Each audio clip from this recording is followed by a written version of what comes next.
अस्सलामुअलैकुम वरहमतुल्लाहि वबरकातुह। मोहतरम सामीन, उम्मीद है कि आप हज़रात खैर वाफ़ियत से होंगे। अल्लाह ताला आप सभी को सही सलामत रखे, ईमान की हालत में रखे और हज 2023 में जाना सभी के लिए आसान फरमाए। जिन लोगों का पैसों का इंतज़ाम नहीं हो रहा है, अल्लाह ताला उनका गैब से इंतज़ाम मुहैया फरमाए। दोस्तों, इस वक्त जो है कई सारी चीज़ें आप सीखेंगे। जैसा कि ये बहुत लोगों का सवाल है कि मरहूम के नाम का तो उम्रा कर सकते हैं, लेकिन ज़िंदे आदमी का उम्रा कर सकते हैं या नहीं कर सकते। तो ये बहुत ही अहम सवाल है। इसके बारे में भी मैं आपको तफसील से बताऊंगा और बहुत सारी चीज़ें और बताऊंगा। सबसे पहले इसी के बारे में बात करते हैं। ये इफ़राक भाई ने पूछा है कि मरहूम के नाम से तो सुना है कि उम्रा कर सकते हैं, लेकिन जो ज़िंदा है तो उनके नाम का उम्रा कर सकते हैं या नहीं। भाई, मरहूम के नाम का तो उम्रा कर सकते हैं। ज़िंदे आदमी का उम्रा आप जो है, एक तो ये है कि आप ख़ुद उम्रा करेंगे अपना और उसका सवाब उन्हें पहुंचा देंगे। उम्रा से फारिग होने के बाद में आप कहेंगे, अल्लाह जो मैंने ये उम्रा किया है इसका सवाब फला आदमी को पहुंचा दे। एक तरीक़ा तो ये है। दूसरा तरीक़ा ये है, अगर किसी ने कहा है कि भाई मेरे लिए उम्रा कर देना, तो आप फिर उसी की नियत करेंगे, उसी के नाम से नियत करेंगे, उसी के नाम से ihराम बांधेंगे।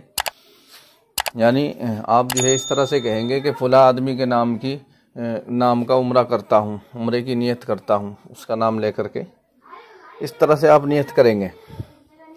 और उसमें आगे मसले में ये भी लिखा है कि जो आदमी उम्रा करा रहा है वो बेहतर ये है कि वो उसका ख़र्च दे, जो भी उसमें ख़र्च आएगा एक उम्रा करने में। लेकिन अगर न दिया जब भी कोई बात नहीं है। तो ये दो तरीके हो गए। एक तो आप अपना उम्रा करके उसे सवाब पहुंचा सकते हैं। दूसरा, अगर किसी ने कहा है कि मेरा उम्रा कर देना, तो आप जो है उसका उम्रा भी कर सकते हैं। इसी तरह से इफ़राक भाई ने दूसरा सवाल पूछा है कि मैं हज करने जा रहा हूं, तो मैं मेरे बेटे के नाम से उम्रा कर सकता हूं।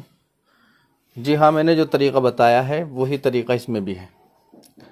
इसी तरीके से मसूद अहमद भाई ने पूछा है कि मैं हज 2023 का पहला इंस्टॉलमेंट जमा कर दिया हूँ, दूसरे और तीसरे का इंतज़ाम नहीं हो पा रहा है, तो क्या मेरी पहली किस्त के पैसे वापस आ जाएंगे? जी हाँ, आपके पहली किस्त के पैसे वापस आ जाएंगे। आप जल्दी से जल्द जो है अपनी दरख्वास्त को कैंसिल करा दें। एक एप्लीकेशन लिखकर कैंसिल फार्म जो है इसमें हज कमेटी ऑफ इंडिया की वेबसाइट पर आपको मिल जाएगा। वहाँ से उसे डाउनलोड करके प्रिंट निकलवा करके उसे भर के मुंबई हज कमेटी को आपको भेजना है। तो जैसे वो रद्द हो जाएगा इंशाल्लाह, उसके बाद आपके पैसे आपके अकाउंट में रिफ़ंड आ जाएंगे। इसी तरह से शरीन अहमद बहन ने सवाल किया है कि भाई क्या सेकंड इंस्टॉलमेंट की डेट आ गई है? जी हाँ, दूसरी किस्त की सेकंड इंस्टॉलमेंट की जो है डेट आ गई है और वो 24 अप्रैल तक है। इसलिए 24 अप्रैल तक जिन भाइयों ने अभी तक जो है किस्त जमा नहीं की है, दूसरी किस्त, वो जल्दी से जल्द जमा कर दें। इसी तरह से अजहर ख़ान भाई ने पूछा है कि ihराम की हालत में पेशाब, लेटरिन, नहाना कैसे करेंगे?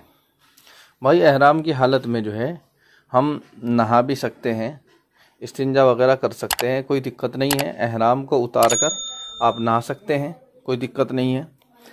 ihराम को बदलना चाहें बदल भी सकते हैं, छींटे वगैरह आ जाए या बदबू हो रही है पसीने की वजह से, आप बदल भी सकते हैं, कोई दिक्कत नहीं है।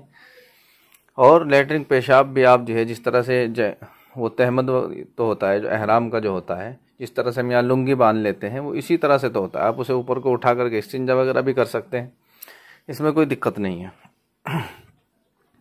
इसी तरह से मोहम्मद इफ्तिखार भाई ने पूछा है कि भाई मेरे मोबाइल नंबर पर दूसरी किस्त का मैसेज नहीं आया है, उसको जमा करे कि नहीं? भाई, मैसेज जो है बहुत सी दफ़ा आता भी है, नहीं भी आता। जब हज कमेटी की वेबसाइट पर ऐलान हो चुका है और सर्कुलर नंबर के ज़रिए से बताया जा चुका है कि दूसरी किस्त आपको 24 अप्रैल तक जमा करनी है, तो आप SMS का इंतज़ार ना करें, आप जल्दी से जल्दी अपनी किस्त जमा करा दें 24 तारीख से पहले पहले। इसी तरह से बेगम खान बहन ने पूछा है कि हमने दूसरी किस्त जो है जमा कर दी है, लेकिन अभी SMS नहीं आया है। SMS से कोई मतलब नहीं है, SMS आ भी जाता है नहीं भी आता, इससे कोई दिक्कत नहीं है। बहुत जल्दी जो है आपका जो कवर नंबर है उसके अंदर वो अपडेट कर दी जाएगी और वहाँ शो होने लगेगी। इसी तरह से रिहाना बहन ने पूछा है कि अगर हज के 5 दिनों में हैज़ आ जाए तो हज कुर्बानी नहीं होगी क्या? हैज़ की डेट पता होती है तो लेट हैज़ आने के लिए टेबलेट लेते हैं, लेकिन कभी कभी जो है कुछ लोगों की 3-4 मंथ के बाद भी हैज़ आता है, यानी एज होने की वजह से। इनका कहने का मकसद ये है कि जो जवान उम्र है वो अगर टेबलेट ले लेगी तो उसका रुक जाएगा, लेकिन जो बड़ी उम्र की हो जाती है, ख़ास तौर से 55 साल से जो ऊपर चली जाती है, तो उनका हैज़ आना बंद हो जाता है। लेकिन कभी कभी 3-4 महीने में अचानक आ भी जाता है। तो ऐसी हालत में क्या करेगी? आपकी कुर्बानी हो जाएगी, आपकी कुर्बानी हो जाएगी, आप कंकर भी मारेंगी और आप जो है सब काम करेगी, बस तवाफ़ ज़ियारत नहीं कर सकेगी। तवाफ़ ज़ियारत के लिए आपको इंतज़ार करना होगा। जब आप जो है बिल्कुल सही हो जाए, पाक साफ़ हो जाए, उसके बाद तवाफ़ ज़ियारत कर लें। वैसे तवाफ़ ज़ियारत का जो टाइम है वो 10, 11, 12 तारीख तक है, लेकिन हैज़ वाली औरत के लिए अल्लाह ने इजाज़त दी है कि वो उसे शरई मजबूरी है, वो नहीं कर सकती, तो इसलिए जो है जब वो पाक हो जाए तो उसके बाद जो है कर सकती है। इसी तरह से रफ़ीक पटेल भाई ने पूछा है कि ऑनलाइन दूसरे किस्त का जो है पेमेंट करते वक्त पेड लिखा हुआ दिख रहा है, क्या मैं उसे इग्नोर कर दूं? सेकंड इंस्टॉलमेंट जो है पे कर सकता हूं?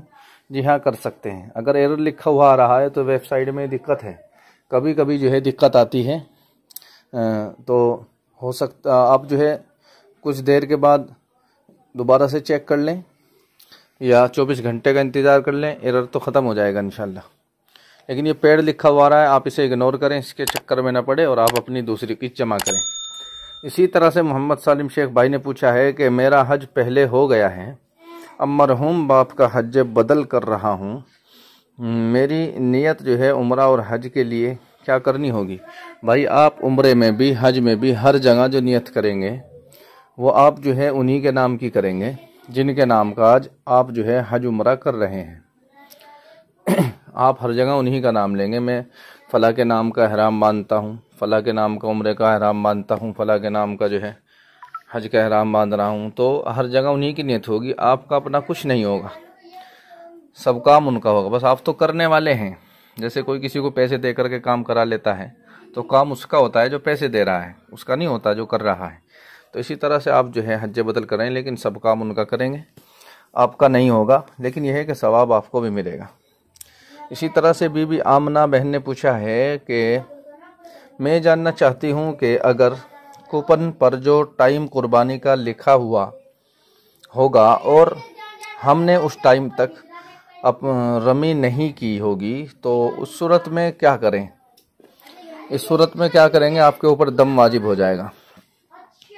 अगर आपकी कुर्बानी रमी करने से पहले, कंकर मारने से पहले हो गई तो आपके ऊपर दम वाजिब हो जाएगा। फिर आपको एक दम अदा करना पड़ेगा और दम में जो है आपको एक जानवर हरम की हुदूद में ज़िबह कराना पड़ेगा या करना पड़ेगा। इसी तरह से अतीकुल्ला भाई ने पूछा है कि मौलवी साहब वेटिंग लिस्ट का क्या होगा? भाई वेटिंग लिस्ट का जो है आहिस्ता आहिस्ता नंबर आ रहे हैं, इसके लिए मुस्तकिल कोई लिस्ट नहीं निकलेगी।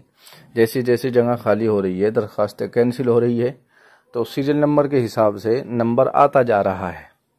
आप भी इंतज़ार करिए, हो सकता है कि आपका भी नंबर आ जाए, अल्लाह ताला आपका भी नंबर उगा दे। तो दोस्तों ये थी आज की जानकारी, उम्मीद करता हूँ कि आपको बहुत अच्छी लगी होगी। अगर आपके मन में कोई सवाल है तो आप कमेंट करके पूछ सकते हैं। वीडियो अच्छी लगी है तो वीडियो को लाइक कर दे, शेयर कर दे, और चैनल पर नए हैं तो सब्सक्राइब करें ताकि आने वाली वीडियो का नोटिफिकेशन आपको मिलता रहे। आइए चलते हैं, फिर मुलाकात होगी अगली वीडियो में। अस्सलामु अलैकुम व रहमतुल्लाहि व बरकातुहू।